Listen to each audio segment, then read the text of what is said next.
Hello दोस्तों, आज हम लोग Bihar B S H P C L के लिए किरण पब्लिकेशन की बुक से मॉडल सेट नंबर 5वां देख रहे हैं। इसके पहले 4 और मॉडल सेट अपलोड किया जा चुका है। जिन लोगों ने नहीं देखा होगा जाके देख सकते हैं।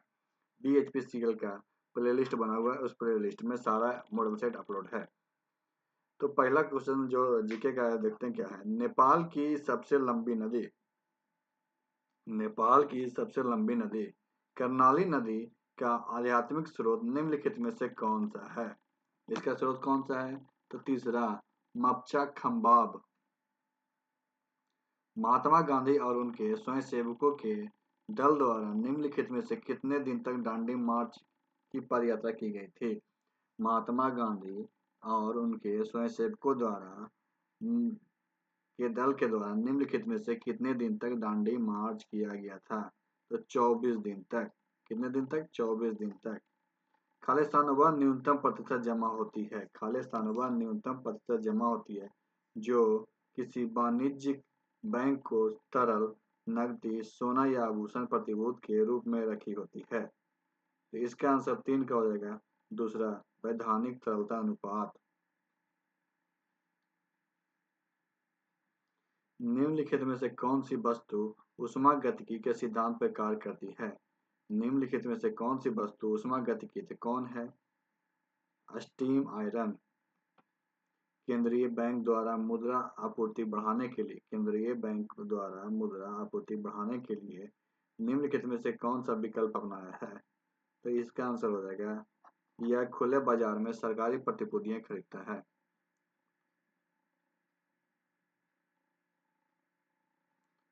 मेडेरा के सूर्य मंदिर की वास्तुकला निम्नलिखित में से किस प्रकार की है? मेडेरा के सूर्य मंदिर की वास्तुकला निम्नलिखित में से किस प्रकार की है? तो क्या है? चालुक्य स्थापत्य कला शैली की। संयुक्त राष्ट्र संघ द्वारा निम्नलिखित में से किस अवधि को अंतर्राष्ट्रीय जल एवं स्वच्छता दशक घोषित किया गया था? संयुक्त राष्ट्र संघ यूएनओ द्वारा निम्नलिखित में से किस अवधि को अंतर्राष्ट्रीय जल एवं स्वच्छता दशक घोषित किया गया था? आंसर होगा 1981 से 1990।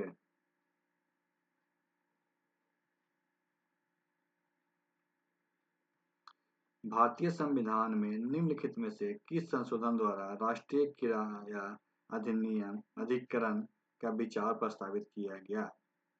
भारतीय संविधान में निम्नलिखित में से किस संशोधन द्वारा राष्ट्रीय किराया अधिकरण का विचार प्रस्तावित किया गया? कौन सा होगा? 75वां संशोधन।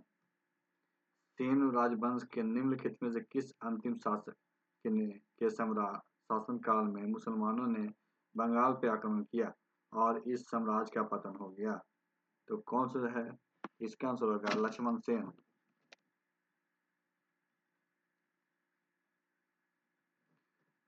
डब्ल्यूटीओ कृषि समझौता निम्नलिखित में से किस वर्ष अस्तित्व में आया था? किस वर्ष आया था? तो 1995। भारतीय संविधान का अनुच्छेद 19 निम्नलिखित में से किस विचार से संबंधित है? तो यह है स्वतंत्रता का अधिकार। सीमांत उपभोग प्रवृत्ति एमपीसी का उच्चतम हो जाने पर सरकारी व्यय गुणक पर क्या प्रभाव पड़ता है? सरकारी व्यय गुणक पर क्या प्रभाव पड़ता है? इसका आंसर होगा यह अधिक हो जाता है। एंग्री रिवर नामक पुस्तक के लेखक निम्नलिखित में से कौन है? एंग्री रिवर नामक पुस्तक के लेखक कौन है? तो रस्किन बॉन्ड। नर्तियांग एकासम भारत के निम्नलिखित में से किस राज्य में स्थित है? नर्तियांग एकासम भारत के किस राज्य में स्थित है? ये कहाँ है? मेघालय में। निम्नलिखित में से किस जीव के 3 हृदय होते हैं? निम्नलिखित में किस जीव के 3 हृदय होते हैं? ये होता है स्क्विडियन का।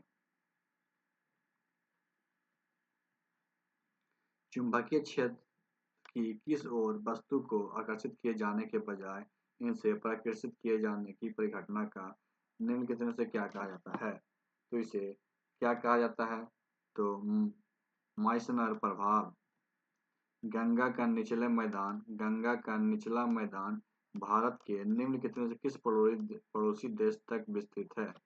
भारत के किस पड़ोसी देश तक है? तो बांग्लादेश।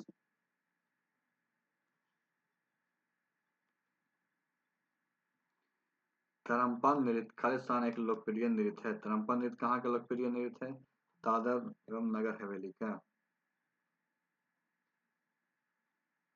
संविधान सभा में उद्देश्य प्रस्ताव निम्नलिखित में से किसके द्वारा प्रस्तुत किया गया था? संविधान सभा में उद्देश्य प्रस्ताव निम्नलिखित में से किसके द्वारा प्रस्तुत किया गया था? तो जवाहरलाल नेहरू के द्वारा। निम्नलिखित में से कौन सी मृदा दक्कन के पठार के पूर्वी और दक्षिणी भाग में कम वर्षा वाले क्षेत्र में क्रिस्टलीय आग्नेय चट्टान पर विकसित हुई है? तो किससे हुई है? तो लाल मृदा। अब हम लोग मैथ देखते हैं। यदि सी अकेले एक कार्य का भाग 2/3 12 दिन में पूरा कर सकता है तो पूरे कार्य को करने में सी को कितना समय लगेगा? तो इसका हो जाएगा अकेले किसी काम को क्या करता है? सी अकेले कार्य का इतना भाग 12 दिन में पूरा कर सकता है, इसलिए सी क्या करेगा? पूरे कार्य को 12 गुने 3/2 से हम लोग गुना करेंगे और इसको उलट के, मतलब तो क्या हो जाएगा? 18 दिन में पूरा कर सकता है। 22 नंबर क्वेश्चन है 512 भागा 16 प्लस 4 गुना 5 का 1/8 गुना 1/3। तो यहाँ पे देखते हैं कहा है, तो इसको पहले हम लोग कैलकुलेशन करेंगे। तीसरा कैलकुलेशन हो जाएगा, जब इसको हम एलसीएम लेंगे तो 24 हो जाएगा। 24 3 प्लस 8 बटा 24 ये हो जाएगा 11/24। 11/24 गुना है इसमें 5 में, तो फिर हो जाएगा 55/48। यहाँ पे जब होगा क्या 55/48 हो जाएगा, इसका वैल्यू जब कैलकुलेशन इसको कर लेंगे फिर हो जाएगा 500 भागा 12 16 4 गुने 55/48। तो जब इससे 512 से भागा है तो इसको 1/, हम लोग 16 कर सकते हैं। 1/16 512 गुना 1/16 प्लस 4 गुना 55/48 फिर हो जाएगा। यहाँ पे जब इससे हम लोग काटेंगे इसको तो और 4 से गुना कर देंगे तो 32 प्लस 55 बटा इसको भी काट दिए थे 12, तो हो जाएगा 384 प्लस 55 बटा 12 बराबर 439/12 आंसर। एक आयताकार टेबल का परिमाप 60 सेंटीमीटर है। यदि आयताकार टेबल का क्षेत्रफल 209 सेंटीमीटर हो तो टेबल की लंबाई क्या होगी? अब हम लोग को टेबल की लंबाई निकालना है, तो इसका परिमाप क्या है? परिमाप बराबर 60 centimetre. 2 into L plus B बराबर 60, तो एल प्लस बी बराबर 30। एल प्लस बी बराबर क्या होगा? 30। अब क्षेत्रफल कितना है? एल गुना बी बराबर 209 है। एल गुना बी कितना है? 209 है। तो एल माइनस बी बराबर क्या हो जाएगा? Under root L plus B का स्क्वायर माइनस 4 LB हो जाएगा। एल प्लस बी 30 का स्क्वायर माइनस 4 गुने 209 अंडर रूट बराबर, इसको जब कैलकुलेशन करेंगे तो 900 माइनस 836 अंडर रूट बराबर अंडर रूट 64 बराबर 8। एल माइनस बी कितना हो जाएगा? एल माइनस बी बराबर 8, तो और एल प्लस बी बराबर 30। दोनों से हल करके हम लोग निकाल लेंगे, किसी एक का वैल्यू डाल के इसको निकाल लेंगे तो एल कितना हो जाएगा? 19 सेंटीमीटर।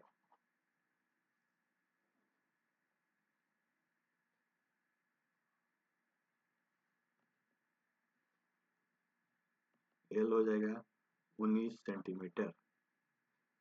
फिर देखते हैं 24 नंबर। एक वस्तु का अंकित मूल्य क्रय मूल्य से 70% अधिक है। 10% छूट देने के बाद वस्तु को 1071 में बेचा जाता है तो क्रय मूल्य क्या होगा? तो मानते हैं इसका क्रय मूल्य क्या होगा? वस्तु का क्रय मूल्य को x हम लोग मान लेते हैं और 100 रुपया। अंकित मूल्य कितना है? तो x का 170% है। अंकित मूल्य बराबर x का 170% बराबर 170 x बटा 100 बराबर 17 x बटा 10। जब हम लोग देखते हैं प्रश्न अनुसार तो अंकित मूल्य पे 10% की छूट मतलब 17x बटा 100 का 90% कितना होगा 1071। इसको हम लोग सोल्व करेंगे तो x बराबर कितना हो जाएगा 700।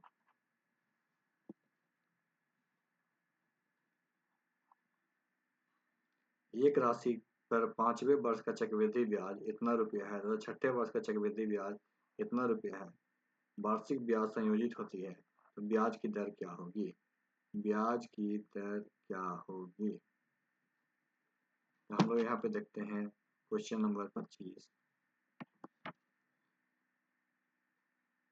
7800 क्या है एक वर्ष का साधारण ब्याज है और तो इसको हम लोग क्या करेंगे 9048 माइनस 7800 बराबर 1248 क्या हो गया देखो यहाँ देख लेते हैं।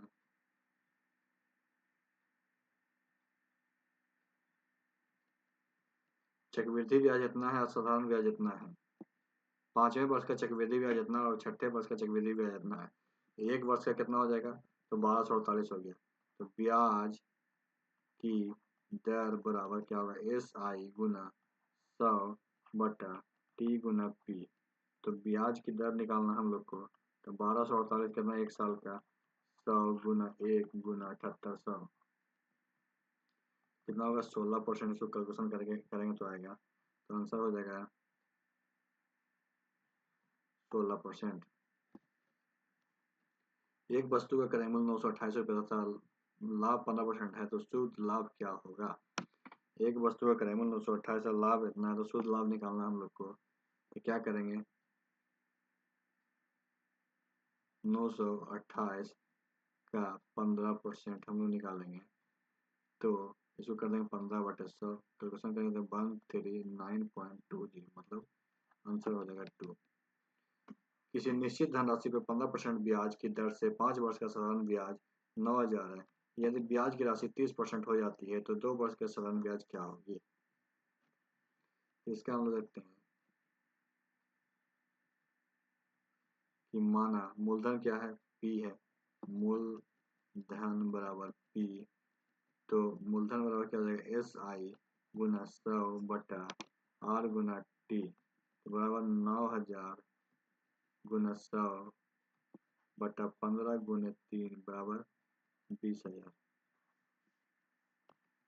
पुनः जब दर 30% हो जाता है तो ब्याज क्या हो जाएगा मूलधन गुने दर गुने समय बटा 100 बराबर 20,000 गुना 30 गुना 2/100 बराबर इसको जब कैलकुलेशन करें तो 12,000 हो जाएगा। आंसर 27 का कितना तीसरा 12,000।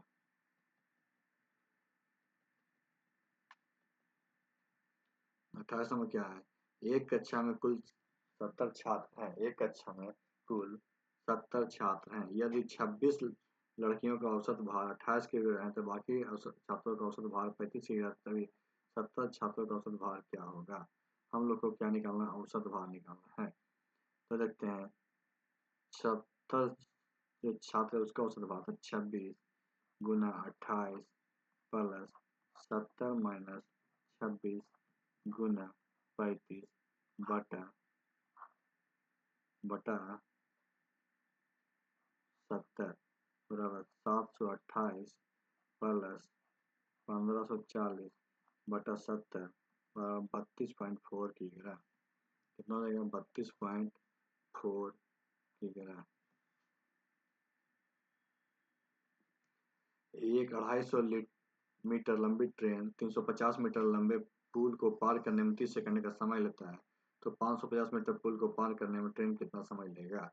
क्या ट्रेन की गति बराबर क्या हो जाएगा 250 प्लस 350 बटा 30 बराबर हो जाएगा 600 बटा 30 बराबर 20 मीटर प्रति सेकेंड। फिर समय हमको निकालना है समय बराबर क्या हो जाएगा 250 प्लस 550 बटा 20 बराबर 40 सेकंड, आंसर 40 सेकंड। रवि तथा मनोज के बीच एक चुनाव में रवि को कुल वैध मतों का 61% प्राप्त होती है। यदि कुल वैध मत 25,000 थे तब 20% मत को अवैध घोषित कर दिया गया था। दूसरे उम्मीदवार मनोज को कितना मत मिला? क्या है मतों की संख्या कितना है? मतों की संख्या हम लोग देखते हैं। कुल मतों की संख्या कितना है? 25,000 और इसका 80% वैध है। इसका क्या है? 80% ही वैध है। इसको कैलकुलेशन करेंगे 80 गुना 25 बटा 100 बराबर कितना हुआ? 20,000। 20,000 मत वैध हुआ। तो दूसरे उम्मीदवार मनोज को कुल मतों की संख्या मतलब 20,000 का कितना मतलब इसको मनोज को कितना पड़ा था? 61%। कुल पद में तो 61%, तो 61% निकाल लेंगे इसका, तो मनोज को पड़ गया। और तो 61% अब माइनस 100 माइनस 61 करें तो कितना हो जाएगा? तो 39% किसको पड़ा? दूसरे उम्मीदवार को। सीधा सीधा हम लोग 20 का 39% निकालेंगे। इसका कैलकुलेशन करें कितना होगा? 7800। 7800 मत पड़ा मनोज को।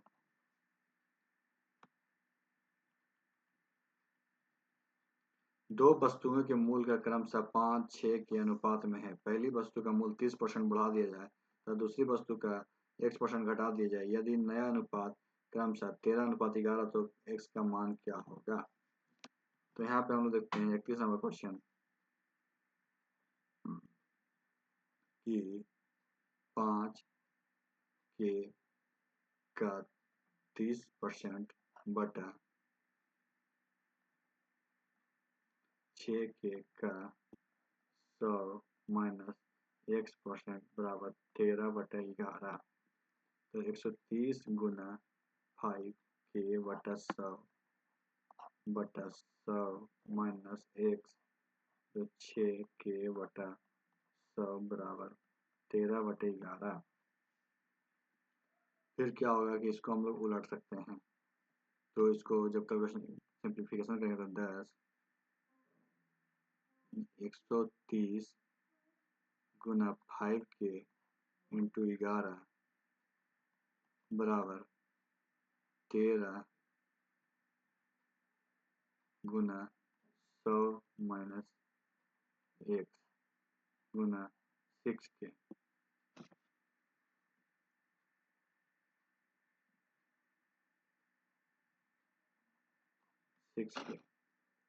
तो 10 इसको सिंप्लीफाई हम लोग करेंगे तो इसका आंसर आ जाएगा 8.33। 8.33। दिए गए ब्रिज चार्ट के एक वर्ष में एक शहर में विभिन्न प्रकार के कारों की बिक्री को दर्शाता है। शहर में कुल कारों की बिक्री 6 लाख है। तो दिए गए वर्ष में शहर में कुल कितनी 84 कारों की बिक्री हुई? इसका आंसर हो जाएगा शहर में कुल कारों की बिक्री कितना है? 6 लाख। तो T4 कितना? T4 हो जाएगा 21%। 6 लाख का हम लोग जब 21% निकालेंगे तो कितना होगा? 1,26,000। एम एक कार को एल से 14 दिन एल को 14 दिन में काम पूरा कर लेता है। यदि दोनों एम एल मिलकर कार्य करें तो उसी काम को 24 दिन में पूरा करता है, तो एम अकेले उस कार्य को कितने दिन में पूरा करेगा? तो इसका देख लेते हैं हम लोग, कैलकुलेशन करेंगे तो इसका आंसर कैलकुलेशन करने के बाद कितना आएगा? 42 दिन।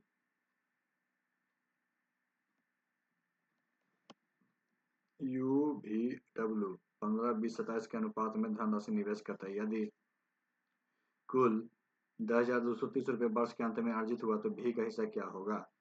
तो इसका जब हम लोग जोड़ते हैं तो हो जाएगा कुल लाभ कितना हुआ? तो 10,230। भी का हिस्सा निकालना है हम लोग को, तो भी कितना है? 20। और सबका कितना है?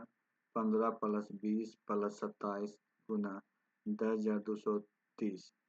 इसको कैलकुलेशन करेंगे तो आएगा 3300। कितना आएगा? 3300।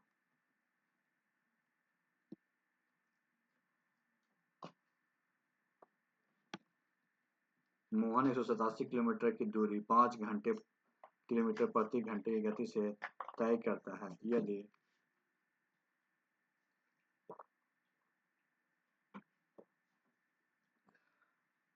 यदि मोहन अपनी गति 6 किलोमीटर प्रति घंटे बढ़ाता है तो उसे 6 घंटे कम समय लगते हैं।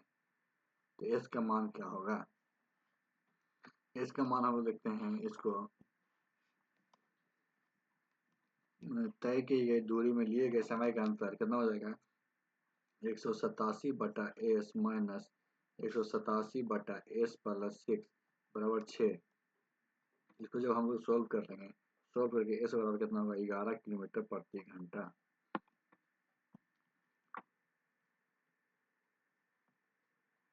दो वृत्तों की त्रिज्या 15 सेंटीमीटर तथा 8 सेंटीमीटर है। यदि तीसरे वृत्त का क्षेत्रफल दोनों वृत्त के क्षेत्रफल के योग के बराबर तो तीसरी वृत्त की त्रिज्या क्या होगी? तीसरी वृत्त की हम लोग को त्रिज्या निकालना है।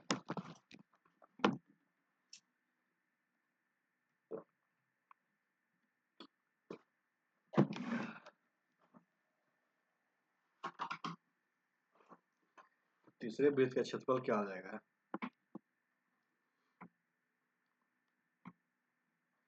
पाई गुना 15 का स्क्वायर प्लस पाई गुना 8 का स्क्वायर। तो 22/7 225 15 का स्क्वायर प्लस 8 का स्क्वायर 64 बराबर 22/7 गुना 289 होगा। फिर हमारा तीसरे वृत्त का की त्रिज्या निकालना। तीसरे वृत्त की त्रिज्या निकालने के लिए हम लोग क्या करना होगा? तो पाई आर स्क्वायर 289 गुना 22/7। तो 22/7 इधर पाई कट जाएगा। आर बराबर क्या हो जाएगा? √289 बराबर 17 सेंटीमीटर। दोनों त्रिभुज के क्षेत्रफल को जोड़ देते हैं हम लोग, फिर उसके जो क्षेत्रफल निकलता है इस वृत्त का क्षेत्रफल हो गया। इसके क्षेत्रफल से निकाल के इसको आर को निकाल देंगे।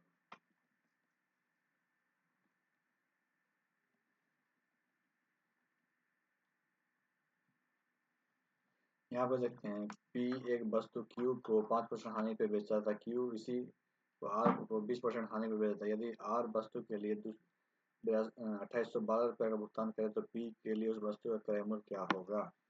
उस वस्तु का क्रय मूल्य P के लिए क्या होगा? इसमें हम देखते हैं P का लागत मूल्य क्या हो जाएगा? P का लागत मूल्य के लिए हम लोग करते हैं 28/12 गुना 100/100 माइनस 5% हानि हो गया गुना 100/100 माइनस 20% हानि हो गया। तो 2812 गुना 100/95 गुना 100/80। इसको जब हम लोग करेंगे तो सिंप्लीफाई 3700 आंसर आ जाएगा।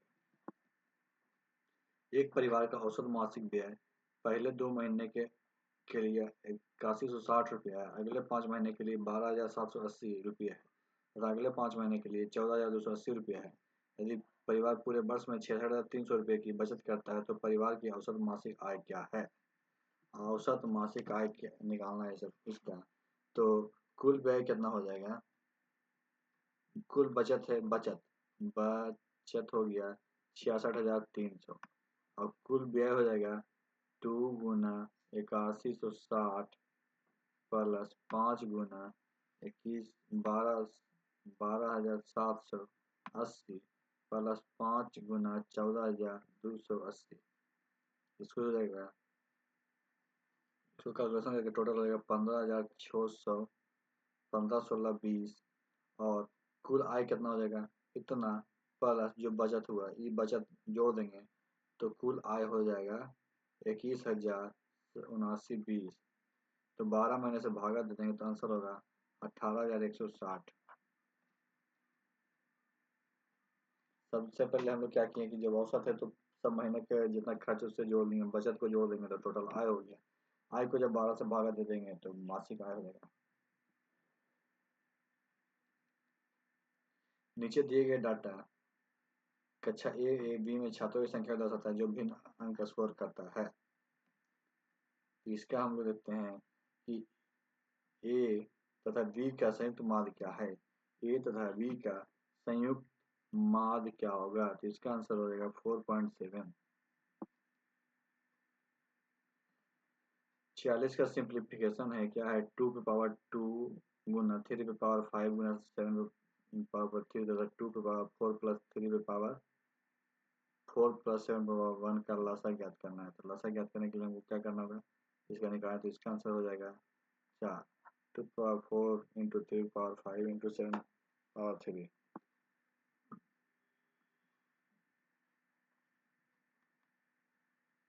और हम लोग हिंदी क्वेश्चन देखते हैं। 41 क्या है?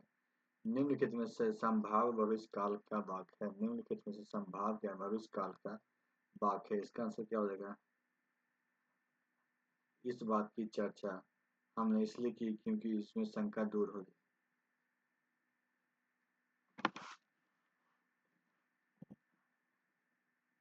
जिस समय मुश्किल से भिक्षा भी मिले, जिस समय मुश्किल से भिक्षा भी मिले, वाक्यांश के लिए एक शब्द क्या है? इसका एक शब्द हो जाएगा दुर्भिक्षे। निम्नलिखित में से एक वचन शब्द का उदाहरण है। एक वचन शब्द का उदाहरण क्या होगा? सजनता।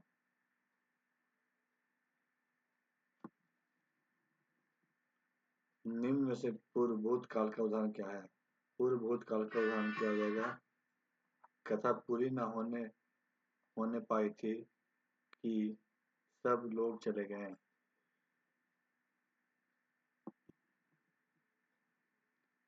अधिक कारक अनुपुरुष वचन शब्द है। अधिक कारक करण कारक अनुपुरुष वचन शब्द है। क्या है उन पर? जागरण का विलोम क्या है? जागरण का विलोम क्या है? सुप सुप्ति। अनुमोदन का पर्याय निम्न में से नहीं है। अनुमोदन का पर्याय क्या नहीं है? हिदायत। अब हम लोग एक पैरा है उसे पढ़ के कुछ क्वेश्चन है उसे देखेंगे। 1857 की क्रांति के अगले वर्ष जारी महारानी विक्टोरिया के पूर्ण घोषणा पत्र से भारतीय जनता असंभावित हो गई थी कि कुछ सुधार हुए भी, अतएव भारतेंदुकालीन कवियों ने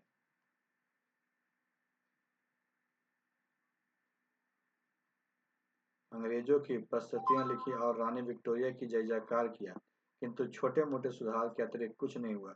आर्थिक दृष्टि से भारत अंग्रेजों की नीति भारत के लिए हितकारक थी।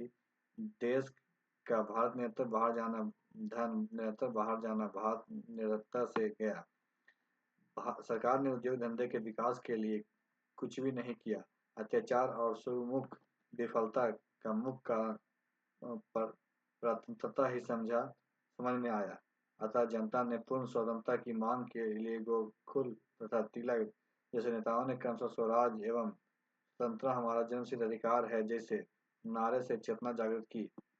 अंग्रेजों ने सैद्धांतिक, धार्मिक, सामाजिक एवं सांस्कृतिक क्षेत्र में कूटनीति से बड़ा काम लिया। भारतीय को अंग्रेजी शिक्षा दिए जाने का उद्देश्य था कि भारत वासियों को ऐसा खड़ा करे जो शरीर से भारतीय होते हुए मन से अंग्रेजों के गुलाम हो और उनके शासन में सहायक सिद्ध हो।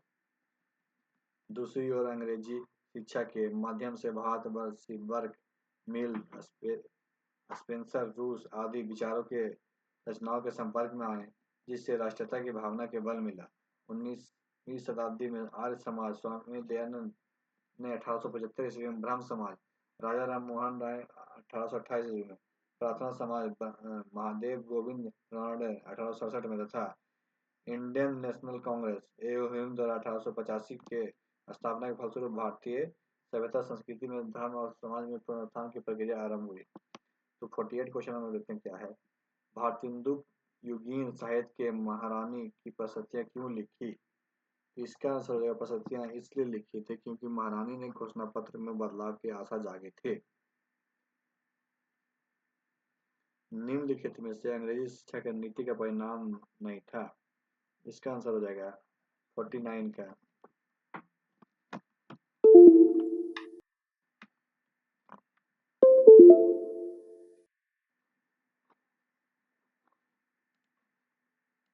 49 का हो जाएगा दूसरा, भारत में शिक्षा प्राप्त करना जन्मसिद्ध अधिकार माना जाने लगा। 50वां क्वेश्चन देखते हैं। स्वतंत्रता हमारा जन्मसिद्ध अधिकार है, नारा किसका था? स्वतंत्रता हमारा जन्मसिद्ध अधिकार है, नारा किसका था? बाल गंगाधर तिलक का। तो आज की वीडियो यहीं पर समाप्त करते हैं। वीडियो अच्छा लगे तो वीडियो को लाइक कीजिएगा, दोस्तों का शेयर कीजिएगा और हमारे चैनल को सब्सक्राइब कीजिएगा। वीडियो देखने के लिए आपका धन्यवाद।